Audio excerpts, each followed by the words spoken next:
Hey everyone, welcome back to the Nebraska Hunter. I'm the Nebraska Hunter, Heath Davenport. So as promised, if you watched last week's video, this week we're going to get a little in-depth into turkey calls. So we're going to start off, I'm going to show you the different types of calls. First one we have here is a box call, a slate, and then a mouth or diaphragm or reed, depending on who you talk to about it. So let's start first with the box call. This is probably the simplest that you can get.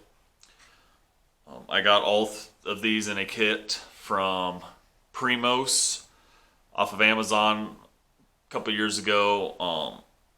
There's tons and tons and tons of different manufacturers of calls and stuff, and you don't have to this was a relatively inexpensive set. I'm not trying to endorse anybody here. This is just who I used or who I bought.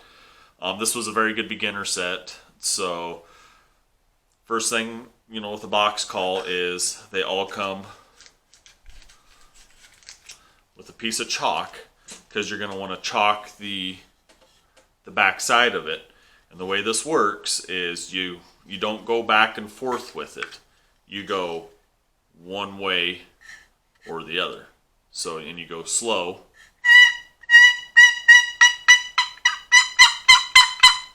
Or you can go.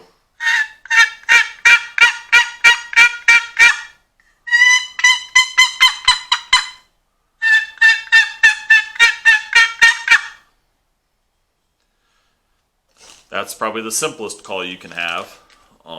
That's not one I take with me because it's big and bulky. It is effective. All three of these calls are very effective. A turkey will almost answer to anything, but it's a good, simple beginner call. No complaints about it. That it does work. So if you want to call, that's what you want to get with, if you're beginning with, you can go with this. Like I said, most of the time when I'm out hunting, especially turkeys, I just stick what I can in my my cargo pockets on my pants. And this is just a little bit too bulky for that, but still a very effective call. I don't knock it. I do use it. But there's the box call. The next is the slate. This is the one I use the majority of the time. Your scratch and stick, your slate. So thing to remember about a slate is this is the surface on it needs to be a little rough. So you'll need to either carry a piece of Scotch-Brite pad or a small piece of sandpaper with, because you'll want to keep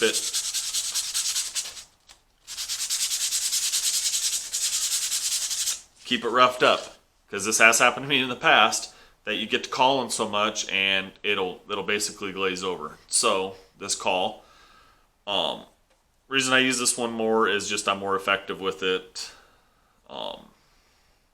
You can go, with your I don't know how to explain it, your chirp, your yelp, but just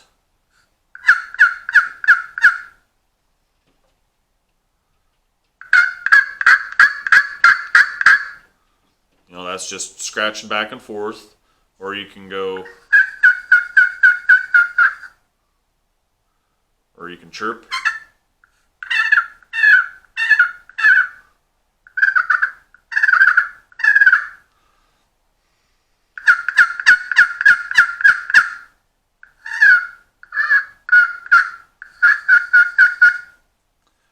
That's the one I'm the most effective with. Only problem with this, you have both hands in use. And if you call a turkey in, there's your problem, Yeah. You got to be very, very careful once you start getting a turkey in, and you got both hands. We'll kind of discuss later on how to go from turkey, like a turkey call position, to having your shotgun with you or your bow. Sometimes it's easier to have somebody with you that can call for you while you're doing the hunting. But you also got to remember, you need to do the favor of being able to call for your buddy so he can hunt. But this is once again, another very simple call. Just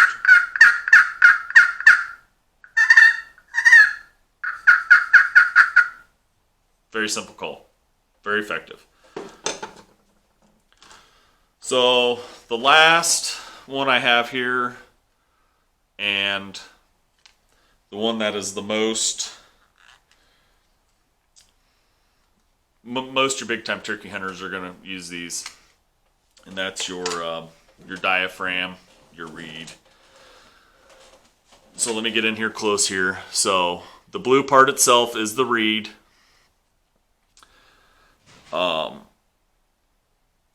The tan part, you can't really see it. You can't see it that well.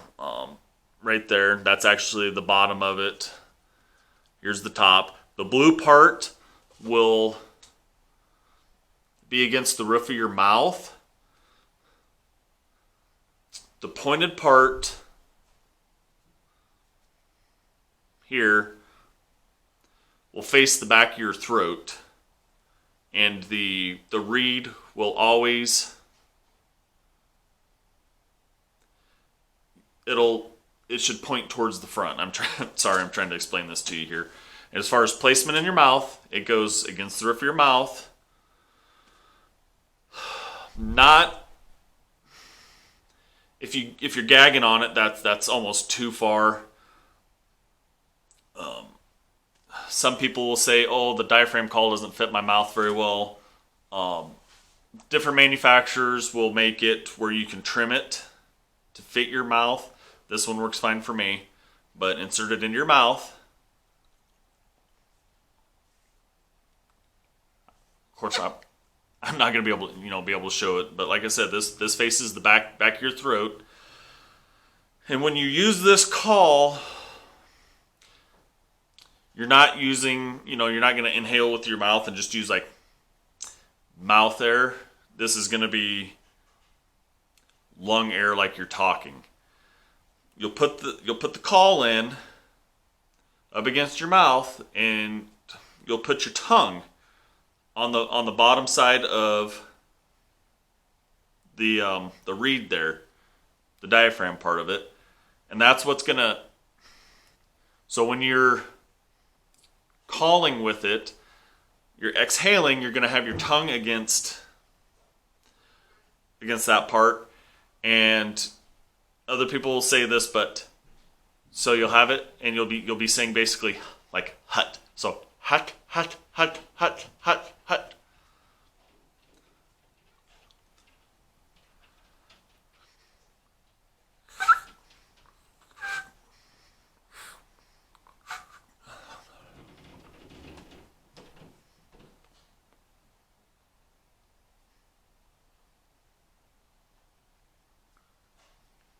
Hold on here.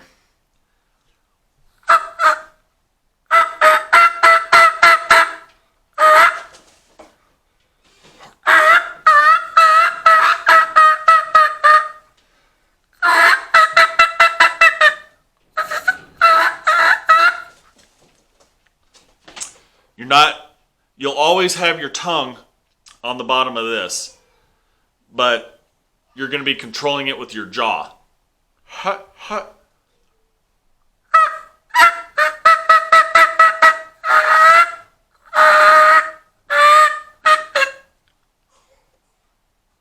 I'm not great with it, but I'm effective. This is a good one to have, say, if you are by yourself and you got your gun on you, and you do get a turkey to come in close to you, then you can.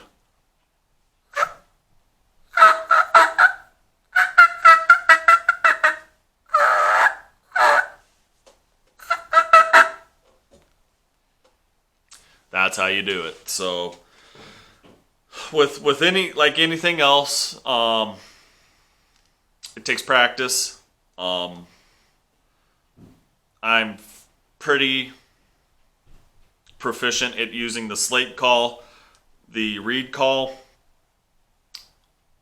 I can hold my own with, but like I said, this all takes practice, and you don't have to spend gazillions of dollars on this stuff.